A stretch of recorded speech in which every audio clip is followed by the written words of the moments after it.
Now, from Wichita's most listened to sports radio, 97.5 and 1240 KFH. This is Sports Daily with Jacob Albracht and Tommy Castor.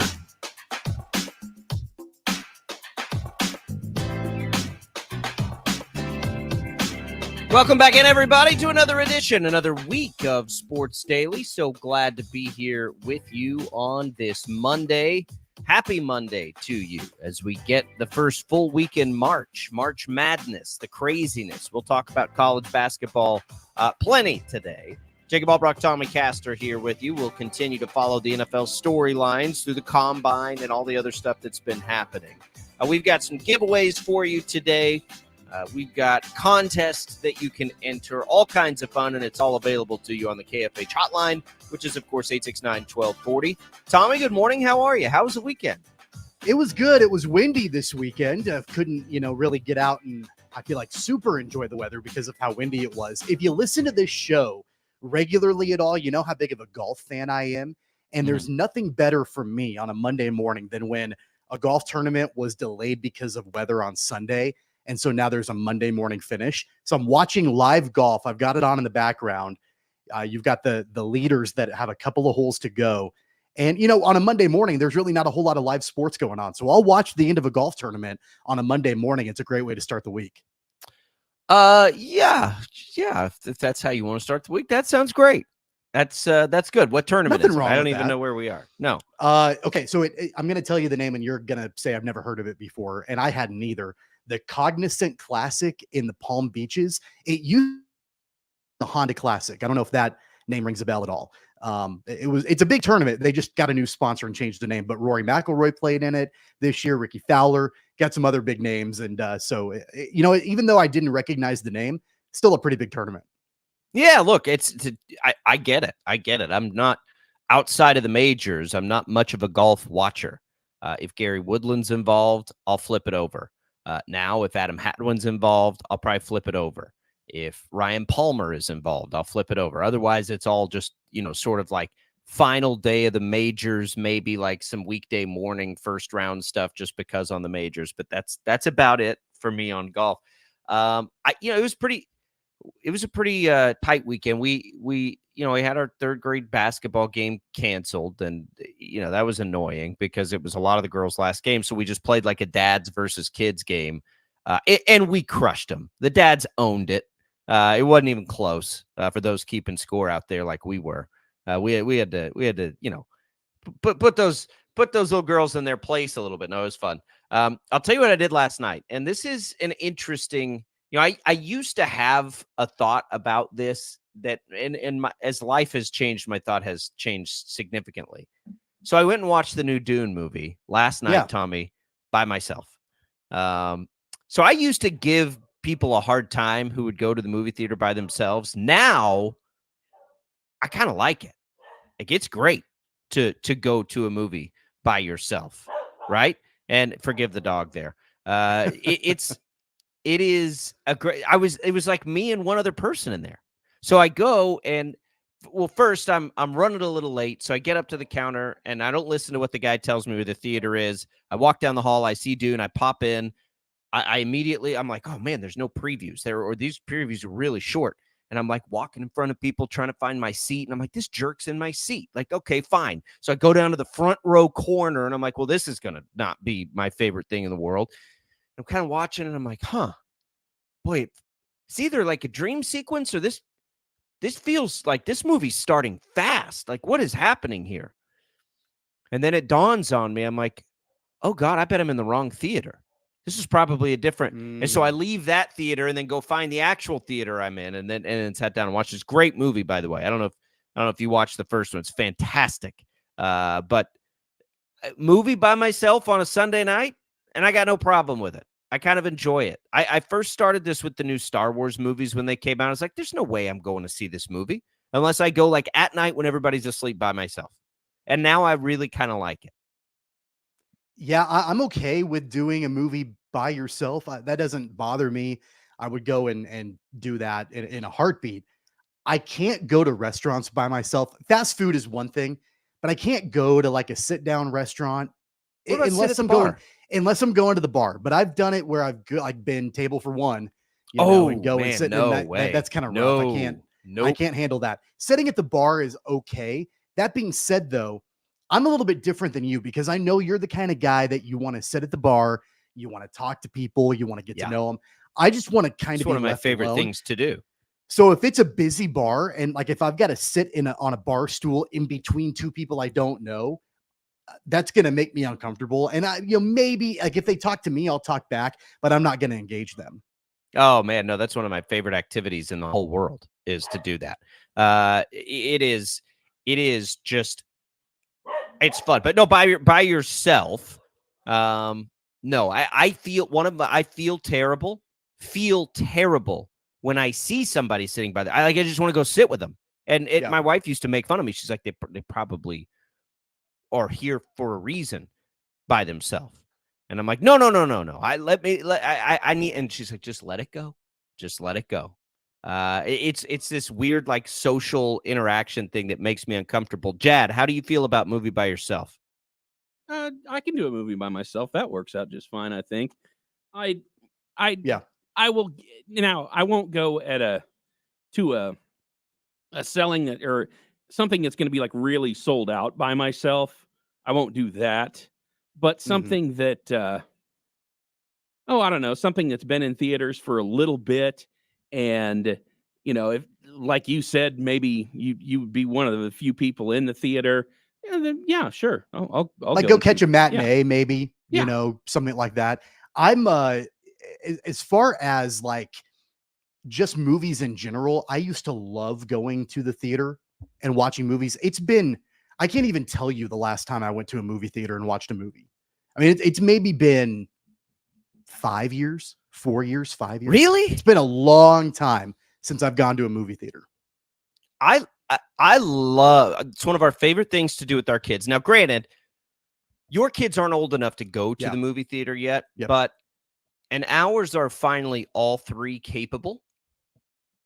It's one of our favorite things to do. We love going to the movie because it is still like it's got that magic feel. Like that movie last night. I don't know if you watched the first one. That's a movie you go to the movie theater to see. Like you want to go to the theater to see that movie. Sure. Yeah, I get that. There are some out there that are like that, where you want the whole like immersive experience in the theater. But man, today, I mean, especially knowing that there are a ton of like the Netflixes of the world and the Prime Videos and all of that they're like first run movies are just being put on those platforms. Yeah, It and I makes hate it that. a lot more difficult to actually go to the theater and watch a movie. I hate that though. Like that's not like I don't want to let go of the the beauty of a movie theater. Like and it was kind of nice being by myself. In the theater, that was kind of wild. I think there's one other person in there. But like to go and now you can get a beer at these things. Like it's no problem. They all do that now. So I could come back. They're all like recliner seats. I just kick back I'm like, this is great. I don't have to worry about anything. I'm concerned that I'm going to fall asleep. If you're going to give me a really dark It's a room concern of mine too. Yeah, no, and a beer and a recliner, I mean, I just need a blanket over my legs and I'm out. I have that affliction too. And there are times when we go to the kid movies where the thought has dawned on me, like, boy, it wouldn't be a bad waste of whatever a movie ticket costs to just get a really nice nap in right now. But clearly, you and I both have younger kids if we're talking about napping in a theater. Yeah. But typically, I'm not going to the theater like in a situation where unless it's like an epic, like unless there's no chance you're falling asleep in Dune 2, right? Or Star Wars or whatever it is. But those are movies that I want to see in that setting, right? And it's fine to see them at home, but it is different. And I want movie theaters to be awesome. And I want going to the movies to still be cool. And I want, good movies to still be made. There are so many things coming out of the pandemic that I'm just like, man, that sucks. Like, there are things we lost there that we're never going to get back. I think, movies are kind of beginning to make a comeback because it's fun and because, it is like the anticipation we've lost of everything too. Like, Yeah, you might be able to watch it at home, but you're not going to be able to watch it at home for 4 months until it comes out, at home. And so until then, you have to go and like make an effort to go. So like I like that. I don't want everything to just like show up at the palm of my hand whenever I want it, which I know surprises you as somebody who's, I can count on one hand the number of times I've ever ordered anything to be delivered to my house from any site, let alone, the big one that everybody's addicted to. I just don't do that stuff. Well, you should. And I was Oh, I resistant shouldn't. to it for a long time. And it's made my life significantly easier and Yeah, what do you quicker. do with that time that you made up, by the way? Like the time that it used to take you to like go get something you needed that you can now just have delivered to your friend. Like, what do you do with that extra time? Talk to my wife about that. I'm sure that she would find a ton No. of things for What me to you do. do is you sit on your phone and you just mess around on your phone. Like that's it. That's what all this extra time we're getting, right? Like all this time all we do is sit on our phones anyway. Like it's like whatever. We're a little warped in the heads. Like I think about this all the time, like idle hands. I'm like, what do I do? Like I'm just sitting here. I'm not doing anything. I guess I'll scroll around on the old cell phone and see what's up there. Oh, look, I could buy that. I could get that right now. How nice. That's what we do at the time is we still sit on our phones and we just buy more stuff. Welcome to another edition of Old Man Yelling at Clouds. I know. It's crazy. Go to the movie theater. Support the local theaters. I'm just kind of surprised you watched Dune 1, let alone the second one. That's Why? Why? well, You don't like it? I'm not surprised. It's fantastic. Don't get me wrong. I love it. I didn't think that would be your kind of thing, man. Oh, I'm a huge sci-fi. I love sci-fi. One, I love reading. And so, but not like only reading that's like totally like fictional, crazy, fantastical stuff like that. Like I don't read a lot of, I mean, I do sometimes, but like I don't read a lot of nonfiction or historical stuff. Like I want it totally outrageous and to get me caught up. So I am now going to, we're about to, go and celebrate our 10th anniversary and do all this fun stuff. And I'm going to get that book series and started. I know it's like, 70 years old or whatever. Yeah. But I can't wait for it. But no, like all of that stuff, like bring me the best of sci-fi anytime. And that movie is just incredible. Well, as somebody who has read all of those books, good luck. Are they good? They're good, but they can be difficult to follow and read at times. They really can. I heard that as they go along, they get super weird. So indeed. I may keep it to like what these movies are based on, and then like one more just to finish. Yeah, no, I saw another person like talking, and I text him and I'm like, hey, I'm gonna go watch that second movie. Do you think I should read the books? He's like, well, yeah, read the first one for sure because it's incredible. And then it gets pretty weird as you go. So, tread lightly. And I'm like, okay, well, yeah, we'll see. Which is always, I suppose, a risk in sci-fi. But, I'm right there with you. By the way, speaking of movies, I don't know if you saw, did you see the news that there's going to be a Naked Gun reboot? Did you hear about that? No. And instead, obviously, Leslie Nielsen has passed away. Liam Neeson is set to star as the lead role in the new Naked Gun franchise. I'm guessing in 2025 is when that announcement came down. Is that a clear shot at all of us who get those two names mixed up all the time anyway? Leslie Nielsen and Liam Neeson. My entire life I have. They're interchangeable. There are people that are upset that Liam Neeson is, I guess the guy to play the lead role. But in justifying it, Leslie Nielsen, if you go back in his career, he was known for drama and action movies for a long time until he switched over to comedy and jumped into the Naked Gun and, all those other, Airplane and all the other movies that he was in. Liam Neeson could maybe be the same way. I mean, drama and action and switching over to comedy. So I'm willing to give it a shot because I love that original franchise. And, reboots, I'm kind of, skeptical on a lot of times, but this one could be good. I'm looking forward to that. Yeah, it'll be, I don't know. The reboots typically don't work too well, but I'm okay with it. Like it's a great movie and I'll give it a chance probably. Now that's not a movie though that I'll probably go check out in the theater. You know what I mean? Like that's not I might, I'm not saying there's anything wrong with it, but right now it's like for me, that maybe that's my line. Like, it has to be like a big epic. Gotta see it. Like, I didn't see it, but Oppenheimer would have been that kind of movie, right? Yeah. I haven't checked that one out, but I don't need to see the Barbie movie in the theater. Right. But I really wanted to see that Killers of the Flower Moon with Leonardo that'd have been a DiCaprio good theater and movie. Robert De Niro. I heard a lot of people said it was really long and really slow. Yeah, I And, heard so long. that's kind of kept me from watching that one. Well, go watch do you like sci-fi? No, Oh, well, I don't. yeah, I don't know what to tell you then. Jad, Yeah. have you watched the first Dune movie, I assume. You have not watched the second yet? Yeah, I was going to go this weekend and watched it, and then something else came up. I really couldn't go, so I'll be going sometime soon. Yeah. Yeah, it's way good. It's definitely worth seeing in the theater. It was awesome. All right. Well, listen, we've made it through a segment and not talked a second about college basketball. So that's what we're going to do next. We do appreciate Pray for Our Coffee for fueling us up here on a Monday morning. KFH Mondays aren't nearly as bad because we get all caffeinated up with some Pray for Our Coffee here. Appreciate that. We'll come back. Let's start with KU. So we're gonna have Shreyas Laddha at the top of the hour joining us to get deeper into KU. But we'll begin there. We'll get through the Big 12, the Shockers, maybe some momentum building here before the conference tournament. A lot of college basketball to get to. A lot of other topics in the sports world over the weekend for us to dissect here on a Monday as well. Thanks for hanging with us, everybody. 869-1240 is the KFH hotline. Call us. We'll chat it up with you. We'll be back. More Sports Daily right after this.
869-1240. Time to get busy. This is Sports Daily on KFH.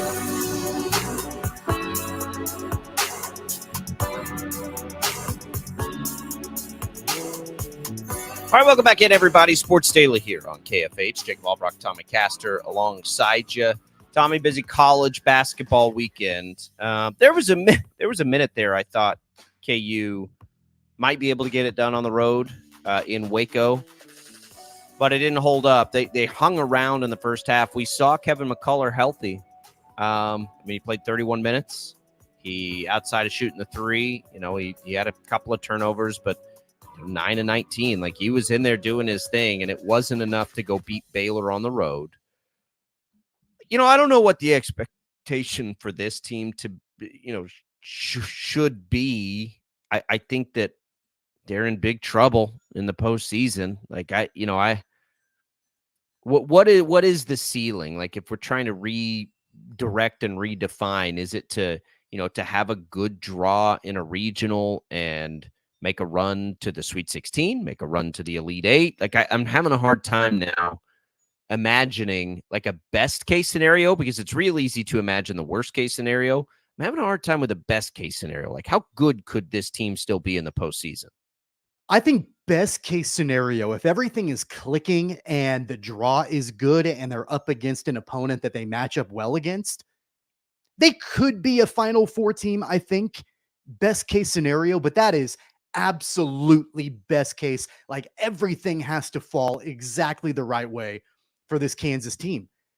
As I was watching the game against Baylor, I didn't feel like they played particularly bad against Baylor. I thought they played just fine. Thought the effort was there. I thought that offensively, there were some things that were working. I think that Johnny Furphy made some shots. It didn't look like McCullough was hampered much at all in that game. So there were some positives that you can take away from it. I just thought that Baylor was a much better team. Like they played better than Kansas did, and Kansas played, I thought, fairly well in the game. There wasn't anything that stood out to me that was like, this is a major concern. Baylor's a good basketball team. Yeah, it's a Big 12 road game. That's not. I guess that's not what I'm meaning. It's a Big 12 road game. It's hard to go on the road and win in the Big 12. I don't know what the ceiling is anymore. It's never really felt like KU was a top 4 or 5 team in the country to me. Maybe it has to you. It hasn't ever felt that good this year. I think a 3 seed, a 4 seed feels about right. I think that's probably where they're at. This is a top 20 team. They're good. I mean, they have a lot of talent. I guess when I'm trying to look at their ceiling, and I'm an optimist. I'm especially an optimist when it comes to KU because of who their head coach is. I just am having a hard time like picturing the scenario where this group makes a run. They don't shoot the 3 well. Kind of need to do that in the NCAA tournament. They don't shoot the 3 well, and they don't defend the 3 well. So those are, two I big think issues. If McCullough's healthy, they're going to defend the 3 well. I think if McCullough's healthy, that is what they'll be. It's the only thing they can hang their hat on is that they will be good defensively. If McCullough's fully healthy, they'll find their rhythm there. Like it almost feels like they have to play so perfectly. They're going to have to hit a high percentage of a small amount of 3-point shots taken. They're going to have to rebound well, and they're going to have to play good defense. Well, they were seriously out-rebounded, against Baylor. And I know they were trying like a 4-man rotation to bring in and keep one starter in, and it was like KJ Adams, McDowell, Jackson, Brown, and Timberlake on the floor, and those were just absolute disasters when they were tried. So I doubt we see that again. I will say this. I like that Bill Self's getting kind of wacky and weird with things to try and figure it out before the tournament. I think that tells us exactly where their mindset is. And I don't like that he's doing that. I don't like that he's doing that in March. I wish that would have been done in November or December. Well, he didn't have his guys. Like, McCullough's been in and out for a month. He hasn't really been able to do it. And it didn't work, and that's fine. He's trying to figure that out. Here's what I think will be good for them is that they are trying to figure it out because they know, if they were still in the mix for a Big 12 race, they wouldn't be able to do stuff like that. They would have to just keep trying to like Band-Aid their way on into the postseason. Whereas now we do, and it'll cost them games, it'll cost them seeding, it's all that stuff, but that doesn't really matter with this team. I think it's completely irrelevant if this team's a 1 seed or a 9 seed, right? It doesn't really matter to me on that with this group, because this group's going to have to get I don't want to call it a luck of the draw, but it almost feels like a luck of the draw in who they play in each individual game if they're going to win tournament games. And so I could care less what seed they are. Like it won't make any difference to me, because they would be a 1 seed or a 2 seed ripe for disappointment if they get the wrong matchup. So it's irrelevant. It doesn't really matter. So when all of that gets thrown out the window, it's almost like you can go back to the drawing board. They'll always be able to just play those 5 starters for a ton of minutes if McCullar's healthy. They know they can do that if they need to do that. But I don't have any problem with trying to find some secondary rotation. Like, what is it? How can it work? Because the problem is, and I understand, like, the thought process of going 4 reserves and 1 starter makes perfect sense to me.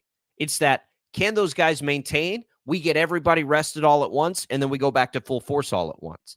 Because what we've seen all year, I think, is that if you put in just 1 or 2 of those guys, it can also be disruptive.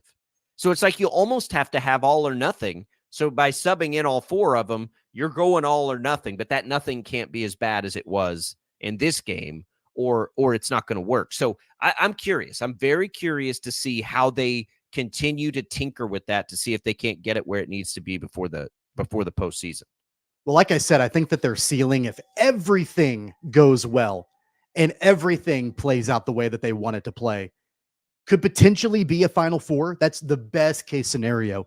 But I do think the floor, the worst case scenario, is they're probably a 4 seed and one of those hot shot 13 seeds comes in the opening round and knocks them off. And that could absolutely happen, right? Those things have happened before in the tournament for Kansas under Bill Self. As far as the rotation is concerned, I'm actually a proponent, and don't get me wrong, I love KJ Adams. I think that KJ Adams is incredibly athletic.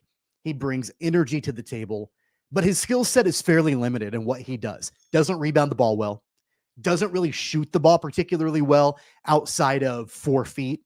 And so if you watched the Baylor game, and this is not the first time that this has happened throughout conference play, there are issues with spacing, and everybody knows the ball is going to Hunter Dickinson in the post, and KJ Adams is just kind of hanging out down there. There's really not a whole lot of movement. There's really not a whole lot of, I feel like, good spacing with Adams. I feel like there's probably a scenario in play where maybe you bring KJ off the bench. Like, I would be okay with maybe him not playing in the starting lineup. Hear me out here. I'm okay with maybe him not being in the starting lineup. You shift McCullar to the 4, you shift Furphy to the 3, whether it's Timberlake or Elmarco Jackson, who had some really good minutes and shot the ball well on Saturday. Maybe one of those 2 guys starts at the 2. It doesn't mean that KJ doesn't get extended minutes, but I'm just saying that starting rotation maybe is better with KJ not on the court, because, again, if you watch that, there were so many spacing issues throughout that game where KJ and Hunter just had that post just bottled up, and it makes it really difficult for Hunter to operate. I think I understand what you're saying now, but again, my problem with it is it was KJ that was on the floor with the others with it not working. So, I don't, and Furphy's too young to do that with. KJ is probably the most physically conditioned to just never come off. And I think that's why they tried that. I don't think you want to, because, and this is why you even try 4 subs. Like, that it's going to take your best group to be able to do it. So you're trying to keep them out there for as many minutes. If you had McCullar healthy, that would be the guy you left on the floor all the time, right? Like, if he was fully healthy, he would be the one, I think, playing with the other 4. I mean, we've seen KJ Adams, Tommy, run like a point forward at times this year, and that had people excited, but that's not. He's got value. Anymore. He 100% has value. I just worry, and especially in the second half, I could tell down the stretch there were just issues in the post, and the problem offensively for this team is that we all know how great Hunter Dickinson is, and the opponents also know how great Hunter Dickinson is. Right. And also, when you're a team that it's not only just, you brought this up a few minutes ago, it's not only just the fact that KU doesn't shoot the three particularly well, it's the fact that they don't shoot the three enough. I think what they have 8 because they three-pointers know in the game on Saturday. Because they know it's a waste of time. But what I'm saying is that it's predictable. Everybody and their mother knows the ball is going down to Hunter Dickinson. And there's really not a 3-point threat. There's really not a huge threat. You know, I think McCullough is probably the exception to this, that can really create offense, because Dajuan Harris isn't going to create. He's going to facilitate the offense, but he's probably not going to create it. And KJ Adams isn't when he's on the court. Whoever that number 2 is, probably isn't going to create it. It's going to be Hunter Dickinson. And so the defense can just collapse onto Dickinson every time he touches the ball. And there's really not a whole lot of, alternative options that are out there on the court. And so I think that's another major issue. It's not just the fact that they don't shoot it well, they don't shoot it a lot, and the defense knows that. It is very clear that 2 things have really long-term just made it impossible for KU. Arterio Morris's situation and Nicholas Timberlake not being what they thought he would be, because he was the answer to all of these things offensively. I don't, if Dajuan Harris isn't going to shoot it and he's clearly just not going to do it, then I don't know what's there.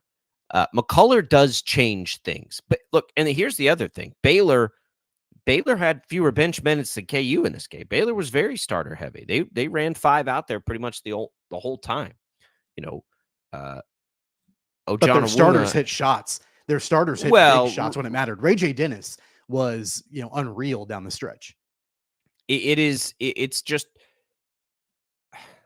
again, back to my original question. Like, I don't know what the best version of KU is and what it's capable of when it's there. It's hard enough to still find it. Like, I don't know what it is. I think it is a suffocating defense that if it out rebounds you, you're going to have a hard time beating it, right? Like, that's what I think we're seeing. Like, that's what I think, the best case scenario is. And I think it can do that. I think KU can do that. I really do. I mean, Bill Self teams always play great postseason defense. I think that's still in the cards. I think right now we're going to see them continue to try to do a bunch of stuff that could really, limit them down the stretch here. But it's can they get that? It starts with McCullough, and if he's healthy, can they get it? And how does it look? Yeah, I think that really what we need to keep our eyes on, for me, it's not even necessarily the health of Kevin McCullough, because I really felt like he wasn't hampered at all and was effective in the way that he played. And so honestly, I think that this very easily could have been a scenario where maybe that injury was overblown a little bit. Not that it wasn't severe at the time, but I mean, come on, like there was a ton of speculation that we wouldn't see him again this season. And he's back out there, against Baylor, playing extended minutes and was effective, while he was there. And I didn't see any kind of sign that he wasn't capable of doing that. So I'm ready to completely move past that, unless there's something else that pops up, between now and the tournament. But I think that now that we know that he's at least as of now healthy to go and continue, it shifts my focus more towards what are some things that can happen for this team in not only the Big 12 tournament, but in the NCAA tournament that will allow them to perform more towards their ceiling than their floor. I think the Big 12 tournament for me is a great opportunity for the Jayhawks to get warmed up and prepped for the NCAA tournament, because there have been so many different things that have happened to them, and just in the way that they play, the style in which they do it doesn't always bode well for a tournament type setting. If they can get out in the Big 12 tournament, and I'm not saying that these games this week, the Sunflower Showdown and Houston, are not important games, because they are, but I'm even looking ahead to next week and the Big 12 tournament because I feel like that team that we see out there in Kansas City is going to be the team that we're going to see in the NCAA tournament. And if they get bounced in the first round of the Big 12 tournament, I don't feel too confident about what they can do in the NCAAs. I think that's going to be a big litmus test for them on how they perform in the NCAA tournament, what they do in Kansas City. There is a scenario where they wouldn't face a team in the NCAA tournament, though, as good as the team they open in the Big 12 tournament with until the Sweet 16. I mean, I think that they could, because I think that there's a of real, course they can. There's a no, but hold on. There's a real scenario where the Jayhawks are playing in a Wednesday game at the Big 12 tournament, which they've never done before. Okay. And so you do that, they beat then you West Virginia. But you know what I mean? Like in their first real game, as long as they don't match up with Oklahoma State or West Virginia in the tournament, there is a decent chance that they whoever could play UCF, they could play Cincinnati, they could play Texas. I'll include and those teams are all UCF comparable to one of the double-digit teams in the NCAA tournament.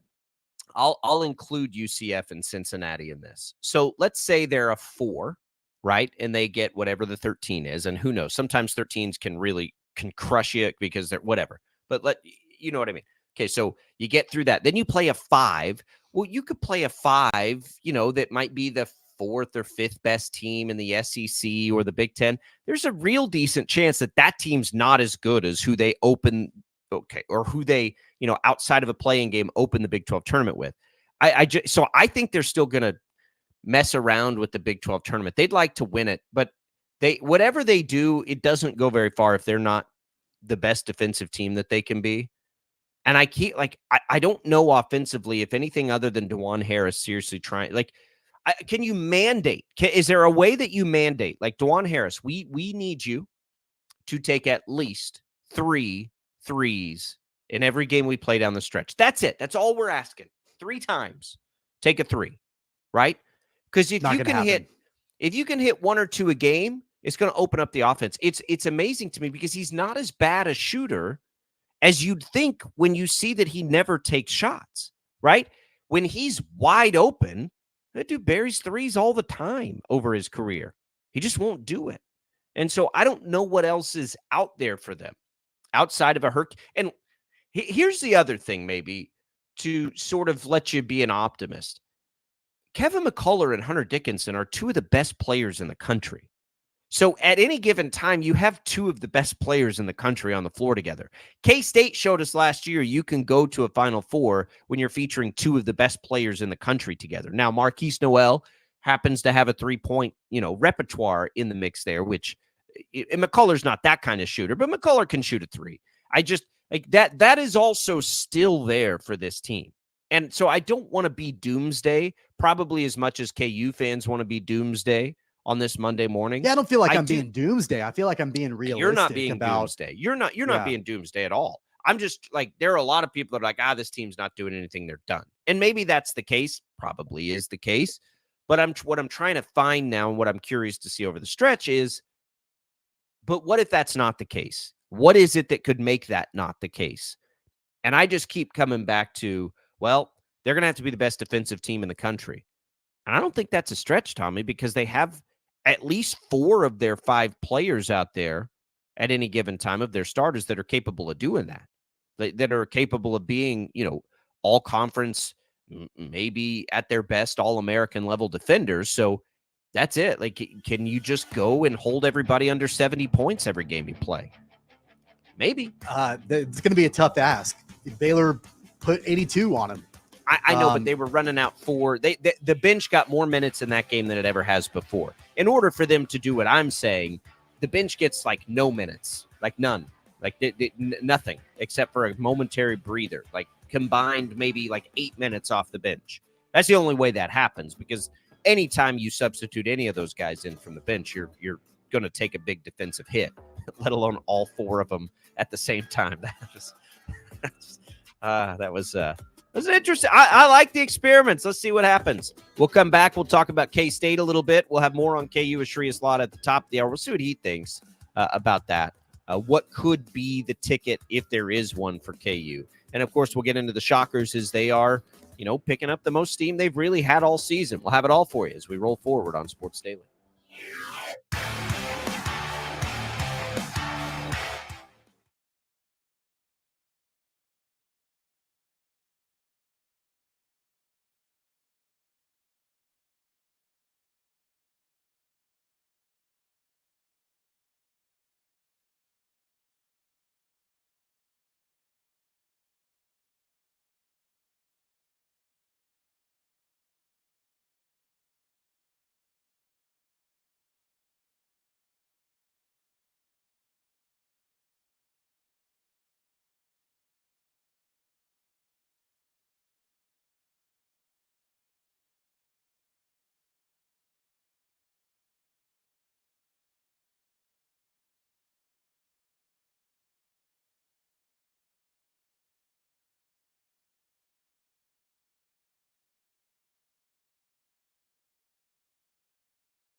All right, welcome back, everybody. Sports Daily here on this Monday. KFH and Taco Bell have your chance to win a trip for two to the College Hoops Championship Tournament in Kansas City, March 13th through 16th, to cheer on our Kansas, Texas, Oklahoma, and Iowa teams. The trip includes 2 all-session tournament passes and 3-night hotel accommodations.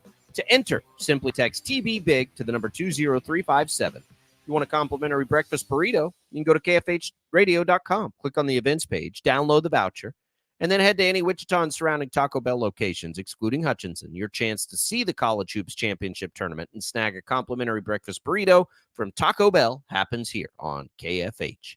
Glad to be back with you. It's going to be a very critical conference tournament for the Kansas State Wildcats as they fall, almost getting it done in Cincinnati, fall by 2. That was one they sort of had to have.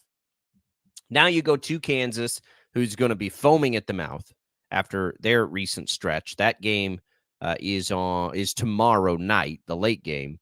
And then you've got a finale against Iowa State. So K-State in reality would have to win both of those games now and do something in the tournament. They had to have the Cincinnati game. They didn't get the Cincinnati game. But there'll be a team like so many in the Big 12 tournament, when we were talking about KU, that, feels like they still need to add to the resume. The Big 12 tournament is going to be rough. It's going to be rough because there's a lot of teams that probably still feel that way, let alone K-State trying to solidify resumes to be able to get in. Way too many turnovers for the Wildcats against Cincinnati, and they didn't turn over Cincinnati enough. That was really the bottom line for Kansas State. To your point, they have to have both of these games this week, and that's significantly easier said than done. On the road in Lawrence and then at home against Iowa State. You've got to have both of them. And I think you probably need to win 2 in the Big 12 tournament. Probably. I think at that point, you probably are squarely on the bubble. I think it's also going to come down to which 2 teams you end up playing in the Big 12 tournament and, where they're ranked and all of that. Because really what the Wildcats need is they need quality wins. They need a bunch of them in short order, and 2 of them are coming up this week. You've got a desperate team in Kansas State, but you know what? In the Sunflower Showdown, Kansas is going to be desperate also. So you've got a matchup of 2 desperate teams facing off against each other in Lawrence tomorrow night. So that's going to play into it as well. But Kansas State had to have this one on Saturday. They came up just short. They rebounded the ball well. They shot the ball okay. Tyler Perry, it looks like his shooting issues from earlier this season are well gone, and that's a good sign entering into postseason play. But they've got to get a couple of wins this week and in the Big 12 tournament if they want to have a chance to have Tyler Perry shoot the ball well in the NCAAs. Well, that's you bring up Tyler Perry, man. What is maybe going to end up being one of the more disappointing things if they don't get in is that he's found his groove. Yeah, and that's what I'm saying. Guards, in the tournament, but like great guards in the tournament. So I don't know. Here's the other question, and we can get to this in the second hour after we join Trias Lott off the top. Can K-State win the Big 12 tournament if they play their best basketball? Probably not. I don't know. I don't know if they've. You don't have to beat everybody. You don't have to beat everybody. Everybody will beat each other. So really, it's just, can you beat whoever it ends up being 3 games in a row? I don't think it's out of the question if Perry's going to go for 25 plus a game. Let it all hang out. I don't know. These last 2 games. You think if they play Houston in the Big 12 championship game, they can win? No, because I doubt it. Not necessarily. But what if somebody else beats Houston? And then what if the tournament gets a little weird? And let's say you got to run through like Baylor, Kansas, and Iowa State. Maybe. It's a pretty tough ask.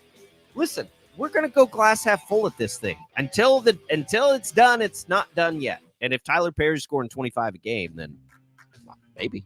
We're going to have Trias Lott. He'll help us with KU as we try to look at what is the best version of the Jayhawks when McCullers healthy. We'll ask that question and get into much more with Trias when we return on Sports Daily.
Now, from Wichita's most listened to sports radio, 97.5 and 1240 KFH. This is Sports Daily with Jacob Albracht and Tommy Castor.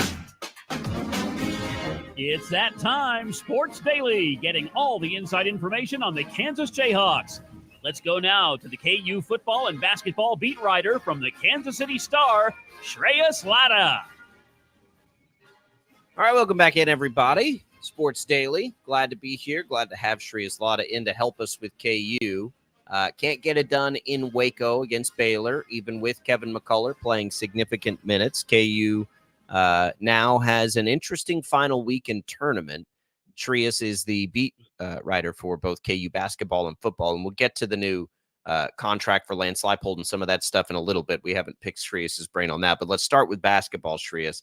It's interesting. They're obviously trying some things, some interesting rotations. Do you anticipate Bill Self continuing to do that down the stretch here to try to find anything he can find before the postseason? I mean, yeah, why not? They're pretty much out of the Big 12 race, I think, mathematically. I think it makes a ton of sense just to kind of play around and see what works, what doesn't work.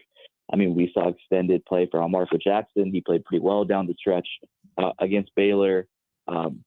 I think at this point in time, there's no right or wrong answer.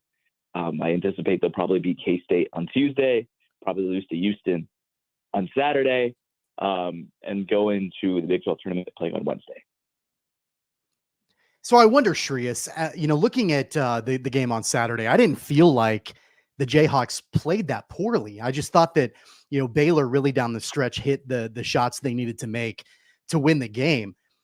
We were talking in the first hour about the ceiling for this team in the tournament and what the floor is. And I feel like depending on the draw, depending on, if all the stars align and everything works out the way that they want it to, they could still make a run in the NCAA tournament. But in your mind, what are some things that they've got to try to avoid and shore up if they want a chance to make that happen?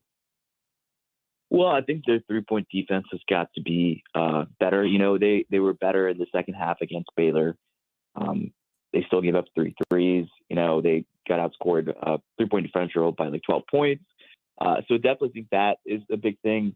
If you can get something to the bench, which I don't know if they're going to at this point, might be the way to do it. The defense has to be better overall. I think Baylor shot 55% from the floor, and I think that was one of the reasons why, the biggest reason why they really won the game. But like you said, I think I came away from that Baylor matchup less discouraged, is what Bill Self said, than usual, like in their losses, which I kind of agree with. I didn't think they played particularly bad. Baylor's just a good team. They're playing at home. Obviously you want Kansas defense to be better than it was at that point. So that'll be a big thing for a March run and anything else. And on top of that, they did a good job of sharing the scoring load, which was impressive between, Dewan, Kevin, and Dickinson. I think, they had 3 guys who scored, double digits, which is great. KJ, I think, can do a little better on the scoring end. I think he hasn't been quite as good the last couple of games on the offensive end. So I definitely think that's something that Kansas needs to make a priority, is have KJ Adams have an impact on the offensive end. So I keep looking at the other side of the ball. Shreyas, is like, if KU is going to make a run, then I would say it needs to be like the best defensive team in the tournament. And I don't think that's outlandish, because I think they're capable of it. If they run a tight rotation and don't take the major hit they take every time they try to sub guys in. But if McCullough's fully healthy and they really shrink that bench to almost nothing, I do think this can be one of the best defensive teams in the country, just on profile and some of the players on it. But that's where I keep looking as, maybe their path is to hold everybody under 70 points and just see if they can grind these wins out almost in the tournament. No, I completely agree. I think defense is going to be the biggest thing for them. If they can limit teams from shooting as well as they have on the road from three-point land, I think will be huge. And I think it'll be the thing that gets them to make a run in the tournament, because, they're a team that does really good at getting quality looks. They're really good at getting shots inside the arc, even if they take a lot of threes. I think they're number 1 in the nation at assist rate. So it's not like their offense is all bad, but The defense, I think, has been, when they're locked in, they look really, really good. And when they're locked in defending 3-point shot, they look amazing. They look like a team that what we anticipated Kansas to look like before the season started. So I definitely agree. I think defense is the biggest thing this Kansas team needs to hone in on and focus on, because I think it becomes a lot easier for everything offensively if their defense is stellar. Let's talk a little bit about KJ Adams for a second. I mentioned this in the first hour when we were talking about this. I feel like there are some spacing issues in the post. And I think that there are, issues when everybody and their mom knows that Hunter Dickinson is going to get the ball in the post. And so defenses can collapse onto him. And really outside of, I love what KJ Adams brings with his energy and his athleticism and all of that, but he's not really rebounding the ball particularly well. And I think that just there are some issues with that. Do you think that there is a place for this team in March where maybe KJ doesn't start and maybe they shift that rotation a little bit to give Dickinson more space in the post? Or do you think this is kind of a way that, Bill Self is set on and he's going to continue with his down low for the remainder of the season? Well, I don't think it's necessarily outside of the box, but you put in a guy like Nick Timberlake instead of KJ. Yeah, it gets spacing better, but what has Nick Timberlake shown consistency-wise to say that I would want him over KJ in the starting lineup? Nothing, in my opinion. He's had 3 good games in conference play. And you look at what KJ gives, the defensive end, the energy. Yes, he's not rebounding the ball well, but I definitely think Kansas could do a better job offensively of getting involved. When he's involved, Kansas tends to play better. And I do agree. There's a little bit of a spacing thing, but Dickinson's pointed out so many times that he's the most underrated player in the country, and he makes Hunter's job so much easier than the defensive end. Kansas has their entire defensive scheme built around Dickinson and his limitations and his positives and stuff like that. That doesn't work, I think, as well or nearly as good without KJ Adams on the floor. I think Kansas' defense would be exposed a lot more without KJ out there. His threat as a passer also, broke the zone against Baylor last game. So, yes, he 100% can be doing a little better in the rebounding spectrum and on the, scoring stuff. But I just don't think it would be the most prudent move or the best move to put in a guy like Timberlake where, there's a high chance that he just gets buried. He's just a guy sitting on the corner doing nothing. And then, his defense is as good as, KJ is anyways. Obviously it's on a 1-to-1 switch, but, everyone moves down a slot and, Kansas gets buried on the defense end.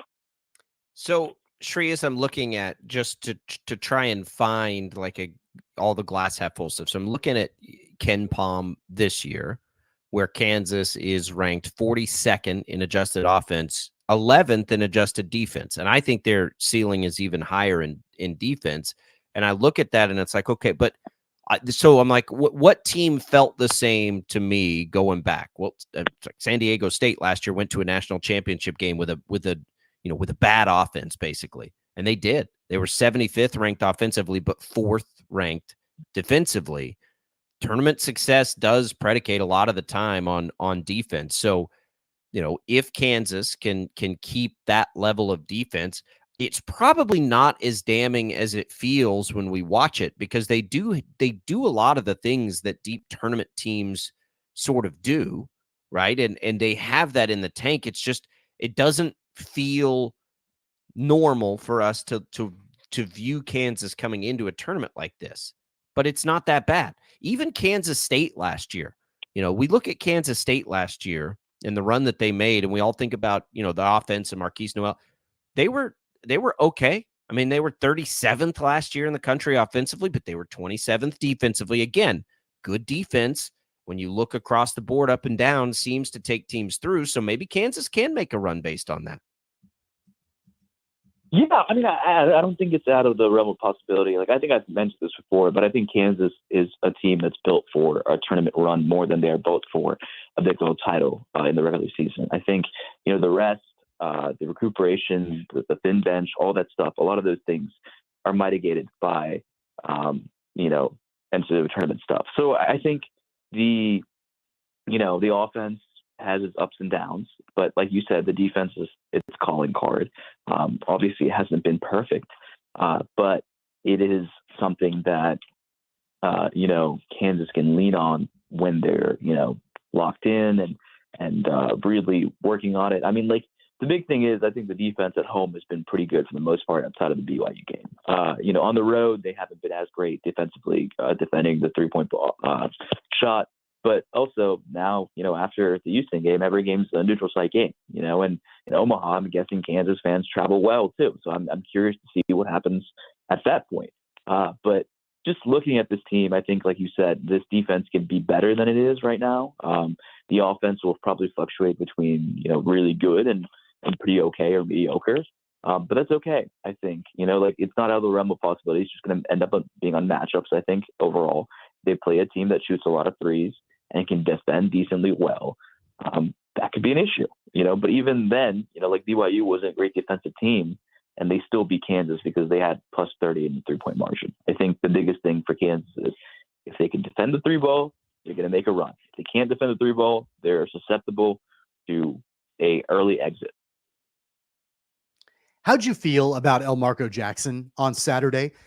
15 minutes for him, 3 of 4 from the field, 2 of 2 from 3, 8 points for him. Quality minutes for the freshman. And I know that's been an issue throughout the entire season, not just with Elmarko Jackson, but with the bench in general, getting productive and quality minutes out of those guys. And I sort of feel like if this can stick, Jackson is trending up at the right time for this team when they desperately need quality minutes from those bench players.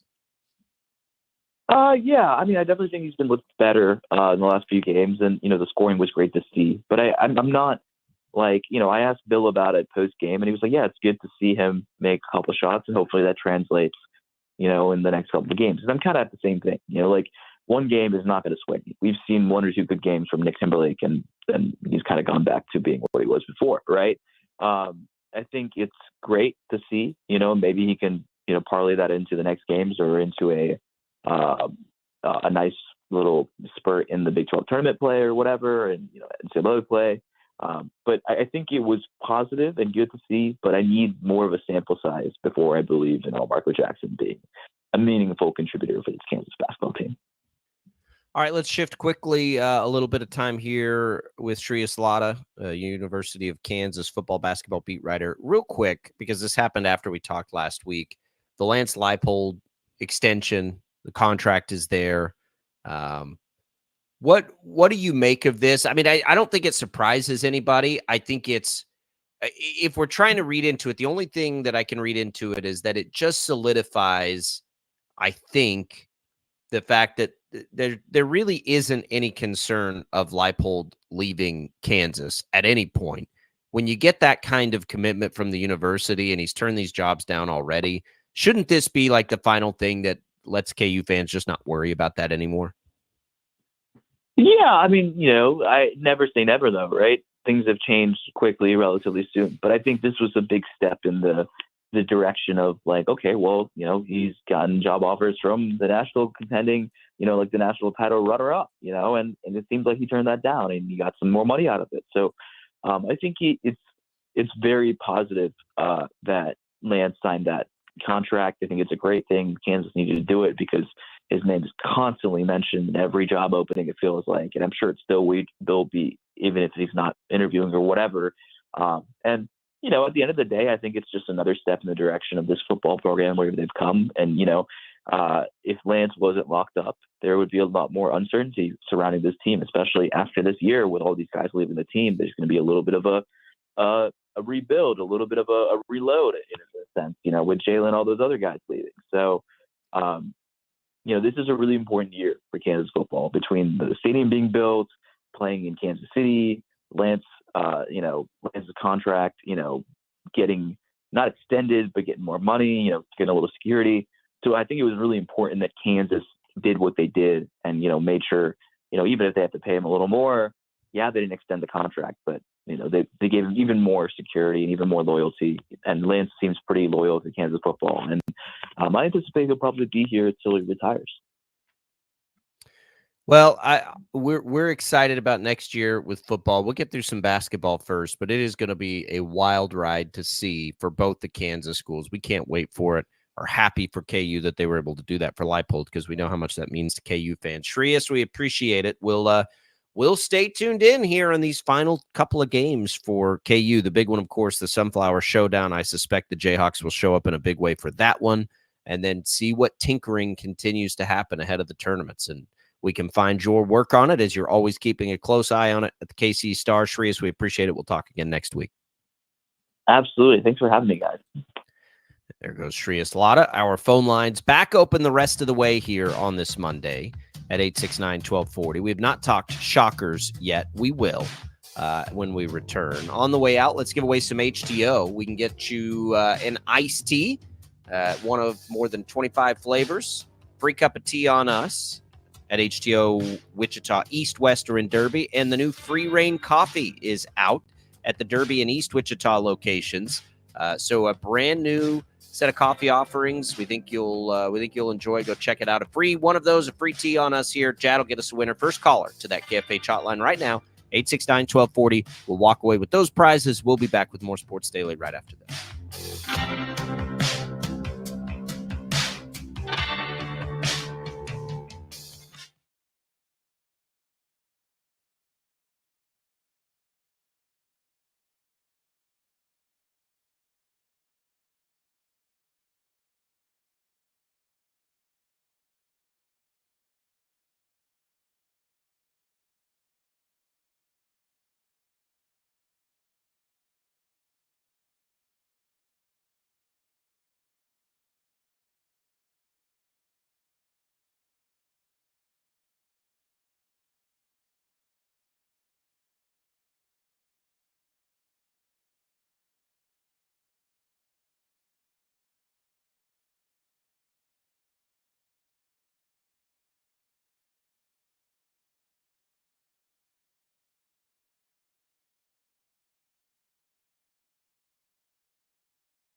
All right, welcome back, everybody. Sports Daily here. Congratulations to Ben on winning the HTO. Let's get into the shockers, Tommy. Jacob Albracht, Tommy Castor here. Jad Chambers producing.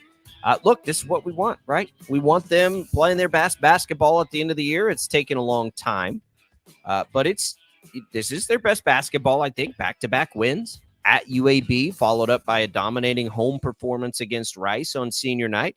Now they got to go back on the road Friday at Tulane before you jump right into the conference championship. It's a game that is totally winnable for them. I love it. I love to see them picking up this steam, and that's how you finally do it. It's the first back-to-back win since late November, but it's here. And we know that at its best, this Wichita State team can play with anybody in the league, and we, of course, know what its worst is, and that's what we've seen far too much of this year. But, hey, look, they're 5-12 right now in the AAC. Okay, they have the game in hand now with Rice. You need a little help from Tulsa, but you could get into a situation where you're ninth. And that's what we've been shooting for, right, Tommy? You want to be ninth. Yeah, and this could absolutely avenge the loss that Wichita State had at the hands of Tulane in the American tournament last year, almost a year ago, March 10th of 2023. Tulane beat them by 6 in the AAC tournament. So a good kind of a opportunity to avenge Tulane. And Tulane is trending down. They've lost 6 in a row, while the Shockers have won their last 2. So you would think, I know it's a road game, and I know it's the final regular season game for both of these teams on Friday, but you've got that chance to close out the regular season if you're Wichita State with 3 wins in a row, have good momentum going into the conference tournament. And like you mentioned, as far as where the standings are right now, yeah, this is what we've wanted to see. As soon as we knew that the Shockers were going to finish towards the bottom of the conference, we've wanted to see them find their way out of the bottom 4. They're right there. They've got that chance. They've got to get the win against Tulane. They do need a little bit of help, but you're talking about a couple of teams that, are not particularly good right in front of them in Tulsa and Rice. So the chance is there for them to get out of the bottom 4, be able to avoid that play-in round, and then have that momentum going into when they do actually play in the American tournament. Well, look what happens, Tommy, when you have more assists than turnovers, which they did. You win the rebounding battle, which they should almost every single game they play. That's their bread and butter. But now all of a sudden they hit free throws at a really high clip. And look, they shot 14 to 22 from 3. That's why you get a margin like you did against Rice. That's not sustainable. You're not going to shoot the 3 ball like that 60%, 60+% really in a game. That's not sustainable. But can it be, close to 40? Maybe. And then if you're doing the other things that you need to be doing, which, again, is rebounding, that's what you always do if you're Wichita State. And maybe they can, and look, Rice isn't the best team. So is 12 turnovers sustainable? Probably not.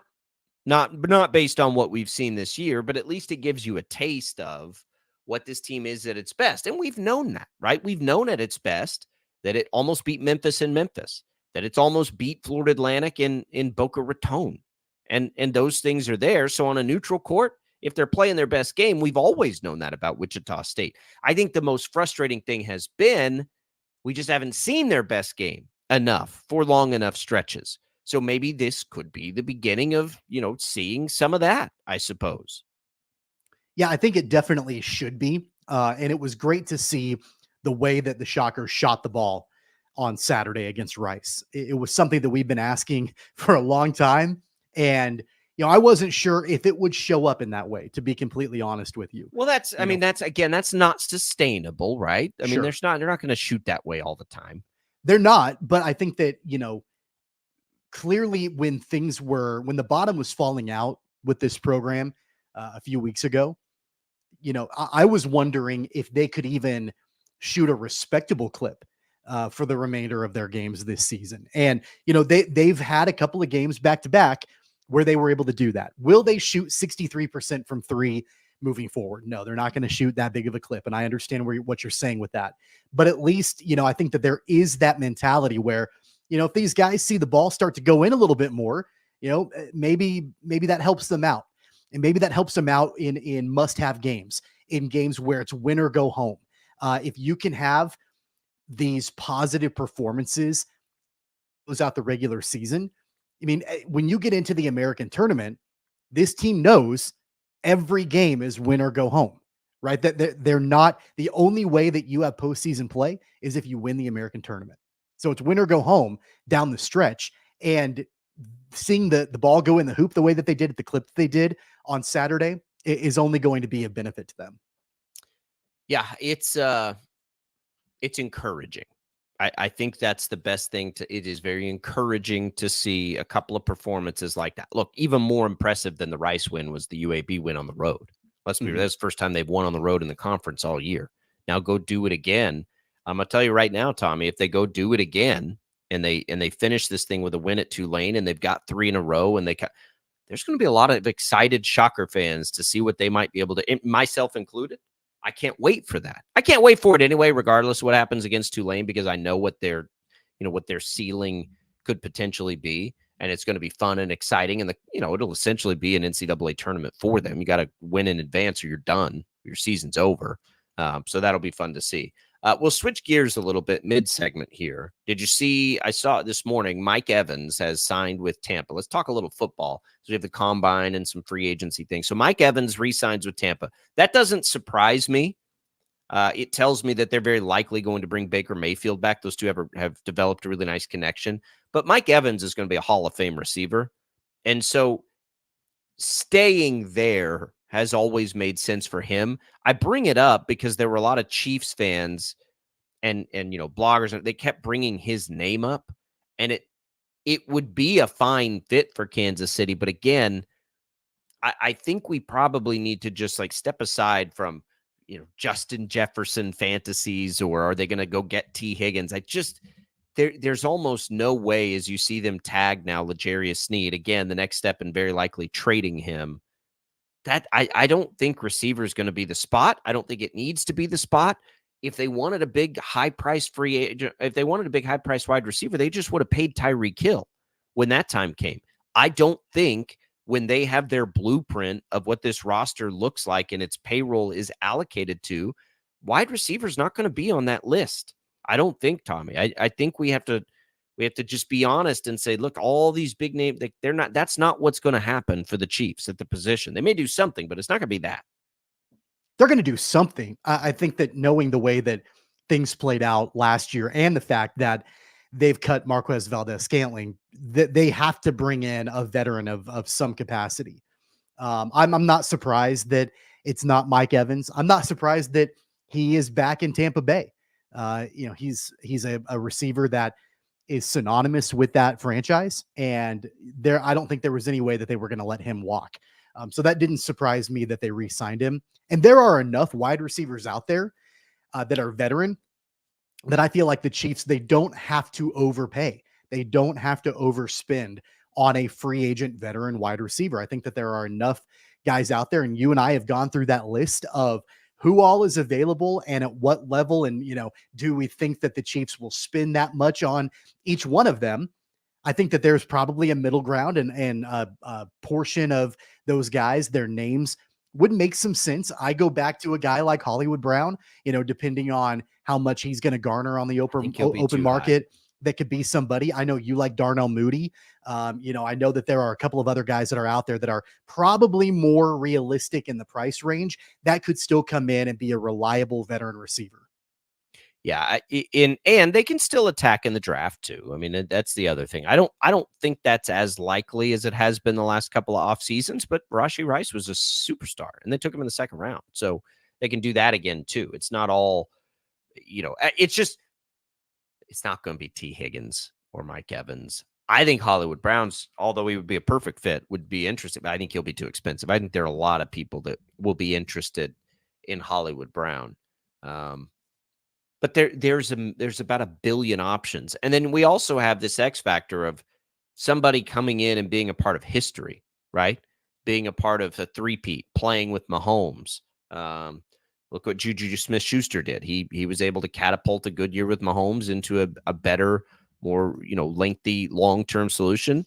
That's an easy sell if you're Brett Veach. Come play here for a year, man. Help us be a part of this. You're going to play with Mahomes. You're going to pad those stats and be ready for a big catapult next year. And it's not even, it's true. I mean, that's what can happen for players with Patrick Mahomes. So Mike Evans is off the table. How much combine do you typically watch, Tommy, when you're going through? Very little. Yeah, me Not too. much at all. I'll follow the stats from it. I saw that Xavier Worthy set the record for a 40 time, things like that. It's fun to get caught up on, but I'm not locked in. I'm not sitting there watching it. I think that, as we talked about before, the players that are fringy, that can really use the combine to increase their draft stock, those are the ones that I'm paying attention to.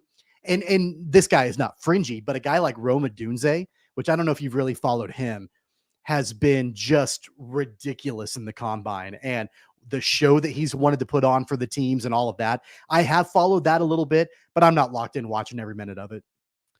I think the most interesting stuff has been Caleb Williams' reluctance to do things, and these like rumors and all the stuff about, his attitude and everything. I think, look, of all the quarterbacks in this draft, I like Caleb Williams more than all of the rest by a pretty wide margin. I think Caleb Williams' ceiling is sky high, like very, very high. And as I've brought up here before, when I talked a lot about this on CBS Sports Radio this weekend, I've talked about it here to a lesser degree, but when we know, Tommy, that you essentially, if you don't have a Hall of Fame caliber quarterback, you're not winning a Super Bowl. I took it back even further than where we had it. Like 30 years, Tommy, you've got since 1992 when Troy Aikman won his first. There's only the 4 times in all of those seasons that a Hall of Fame quarterback, or at least somebody I think is going to the Hall of Fame, has won a Super Bowl. That's it. 4 out of 32 times. So like when we look at these things and you look at all these quarterbacks, I begin to wonder, like, if you don't evaluate a quarterback that way, why would you even waste your time and draft capital in doing it? Now, obviously, if you think there is some of that there, that's the upside or that's the ceiling, great, go for it.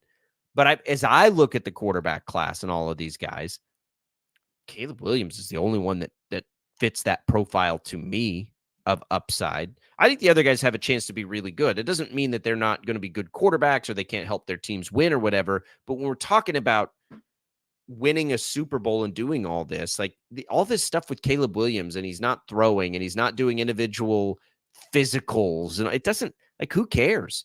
There's really going to be, how many teams are going to be in the mix for Caleb Williams? I mean, it's probably one in reality, because I think the Bears are making it pretty clear what they're going to do there, but maybe 3, 4. Why would you want to take all these fit? Like, why would you want to do all that? What does Caleb Williams have to gain? I mean, from a business perspective, put yourself in his shoes. What is the benefit of doing any of this stuff? Because I don't think there is any.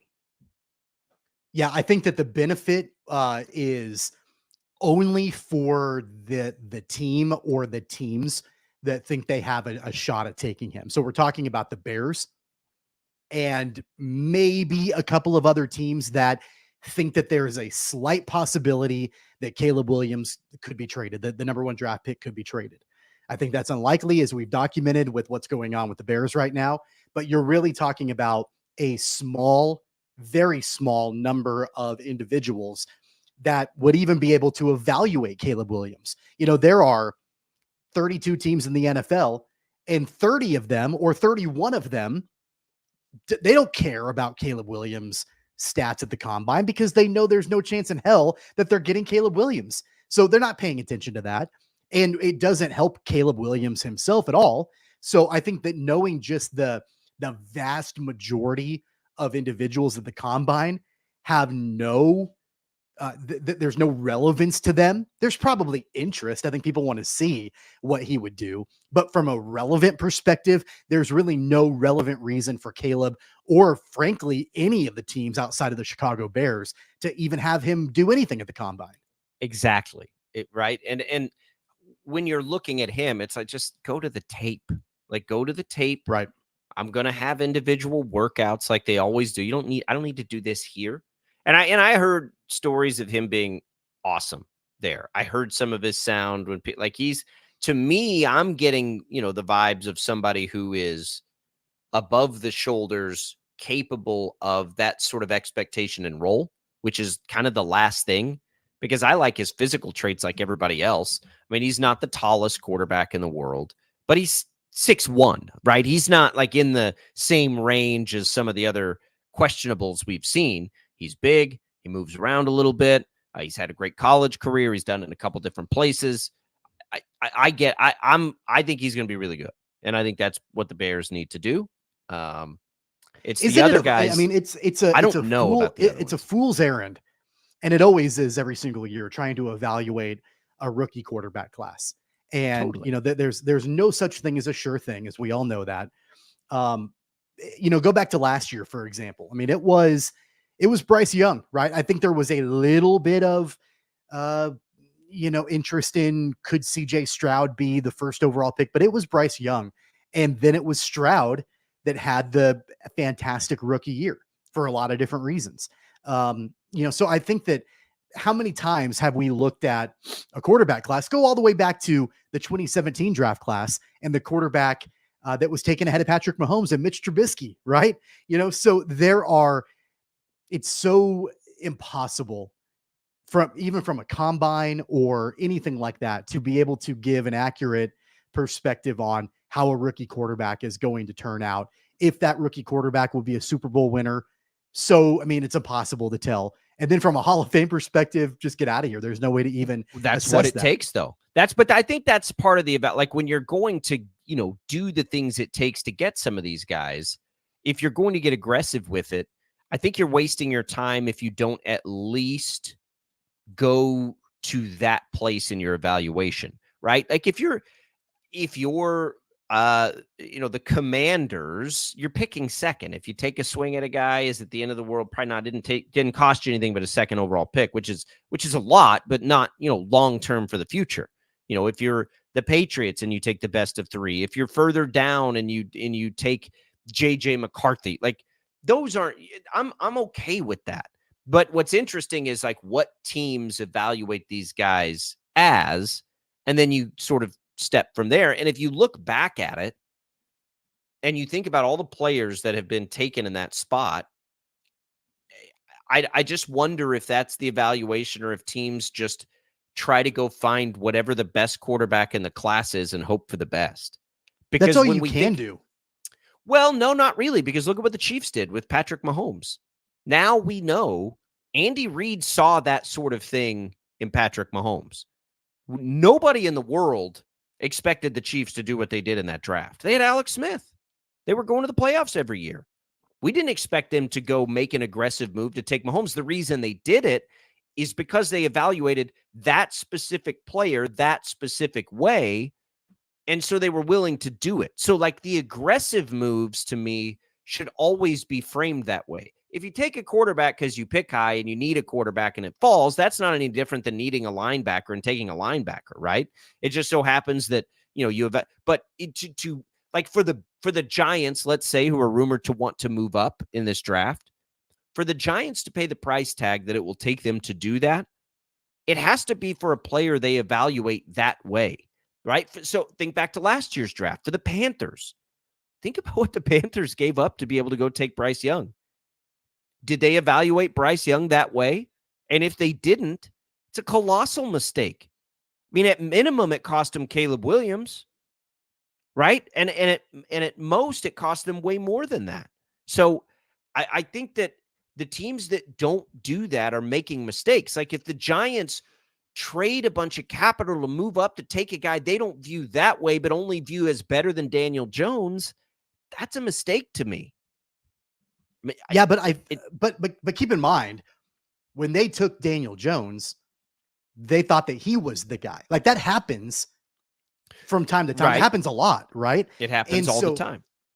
So they are, I think that what is the trend that we're seeing right now, in my opinion, are teams that are jumping the gun a little bit.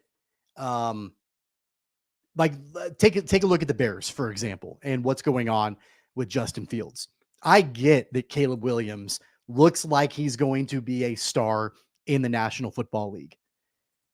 And I know that there are no guarantees that, a quarterback next year or the year after or in the next 5 years is going to come along to match that, or that the Bears would be in a position to take one of those guys. But I think that, if you are willing to punt on Justin Fields, who, keep in mind, you thought pretty highly of when you got him, and after only a couple of years of him in your system, if you're ready to move away from that, I think it's a little hasty. I really, truly do. And I get this opportunity only comes up every once in a while to have an opportunity to draft a game-changing quarterback. I get all of that. But you've put a lot of resources and capital and time and effort into building a team around Justin Fields. And it's not like he's been your starting quarterback for the last decade. It's been the last couple of years. So I don't really see, in my opinion, I know they're probably going to move this direction, but I've said it before and I'll say it again. If it were me, if I were Ryan Poles, I would stick with what I have and keep investing in that. Well, do you think Caleb Williams' ceiling is a Hall of Fame quarterback, though? I don't know. And I don't think anybody can tell you that. And that's the thing. Well, they can, though. They can. And that's what I've always said. It's always been about how they evaluate Caleb Williams. I think they do think that highly of Caleb Williams. I really do. Or they would trade the pick. I think when they don't trade the pick, that's what they're telling you. I think they really do like to Justin Fields. Well, you have to be predictive in your process, right? You have to be predictive in how good a player is going to be. That's a part of your process. Now, you can be dead wrong about that. There's no question about that. I think it's different than when they say took Mitch Trubisky, right? Then they just got the quarterbacks wrong in the class. They have a quarterback. I think they're telling us how much they think of Caleb Williams because they're willing to trade a quarterback they actually like quite a bit to do it. Just like the Chiefs when they went and got Patrick Mahomes. They probably loved Alex Smith. I mean, I think we know they did love Alex Smith. It's fascinating. The Packers probably thought that way about Jordan Love too. I mean, these things happen. 869-1240. We'll continue to make our way through this Monday edition. Stick with us. Sports Daily coming right back.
pay a rate based on anyone else. Get one based on you with DriveWise from Allstate. Not available in Alaska or California, subject to terms and conditions. Rates are determined by several factors which vary by state. In some states, participation in DriveWise allows Allstate to use your driver data for purposes of rating. While in some states, your rate could increase with high-risk driving. Generally, safer drivers are safe with DriveWise. Allstate Driving Casualty Insurance Company affiliates with Illinois. eBay Motors is here for the ride. 120,000 miles of night drives, daily commutes, and who knows how many. Are we there yet? With countless fixes, elbow grease, and a new rating, you kept your ride alive. With eBay Motors, you have over 122 million parts to keep it running. And with eBay Guaranteed Fit, they'll be the perfect fit every time. Plus, at these prices, well, we're burning rubber, not cash. Keep your ride or die alive at ebaymotors.com. Eligible items only. Exclusions apply. It's time to get back to the sports talk. All right, let's do this thing. Go! Sports Daily is on KFH.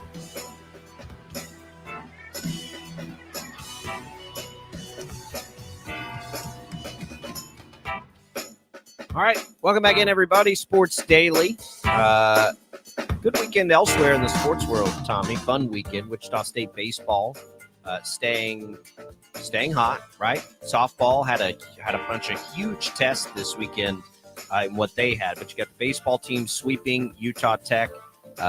Only allowing one run in the series. Nice to see them get home. Now they got to go to Oklahoma, and then they'll get some more meat on the bone of their schedule here coming up. But certainly a good thing to see. They're now 7-3 on the season. For softball, you had just some big time tests against Nebraska and Missouri. All games played there in Lincoln. So they got 2 wins over Nebraska and 2 losses against 14th ranked Missouri. So I think the jury's still out on a lot of what we should expect from Wichita State softball this year. But we've got some good weather here locally. It is that time of year to get a little spring and to get a little baseball, get a little softball. Yeah, I thought it was a good weekend for Shocker baseball. Obviously getting an opportunity to have that 3-game series against Utah Tech and good weather for it. And I know that once you get into the meat of the season and conference play, and then you've got a couple of Big 12 opponents that they're going to be facing in the middle of the season, that's when we'll really get the real look on how this team is going to be long term, and if they're a postseason team and what that looks like. I'm not sure that a weekend series against Utah Tech really tells you a whole lot, but it was good to have that first 3-game series sweep under the hat of Brian Green.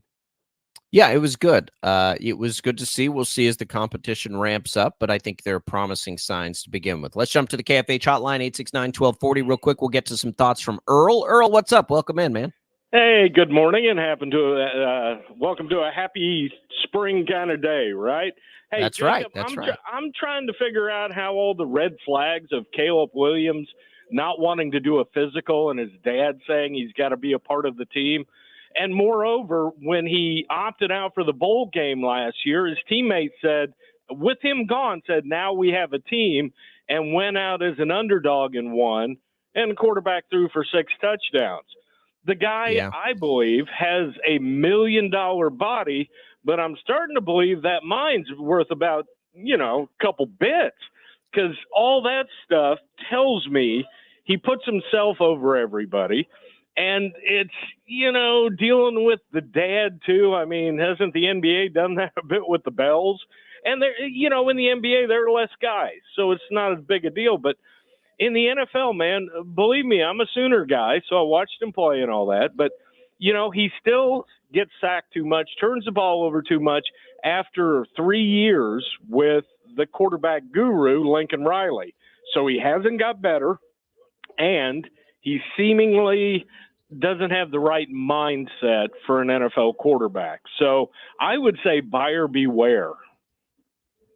Yeah, look, I get all that. I do. And I don't want to totally downplay it. I think it's there. It is a strange place to be when you've got the expectation there.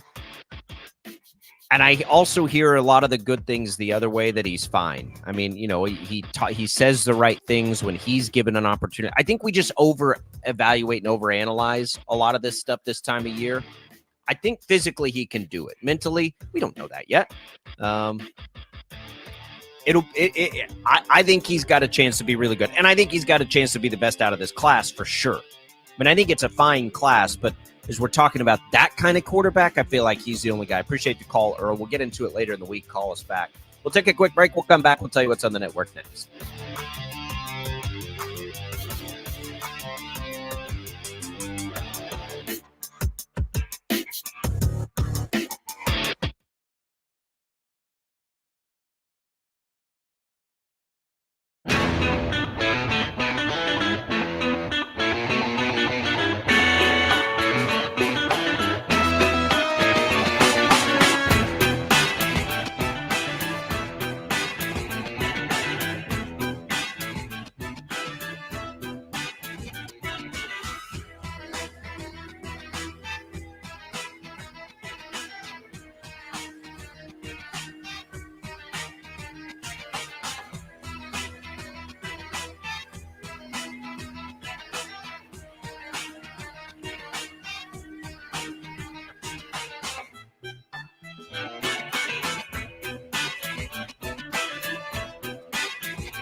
All right, that's it for us, everybody. Thanks for being here with us. Always a lot of fun. KFH Hotline will be back open tomorrow at 869-1240. Jim Rome follows us, Bob and Jeff locally from 2 to 4. A regular day of CBS sports programming today as we get ready for the home stretch of the college basketball season and so much more. We'll continue to talk about it on Sports Daily. Tommy, enjoy the Monday. Yeah, sounds good. We'll see you back here tomorrow. For Tommy and Jad, I'm Jacob. See you then.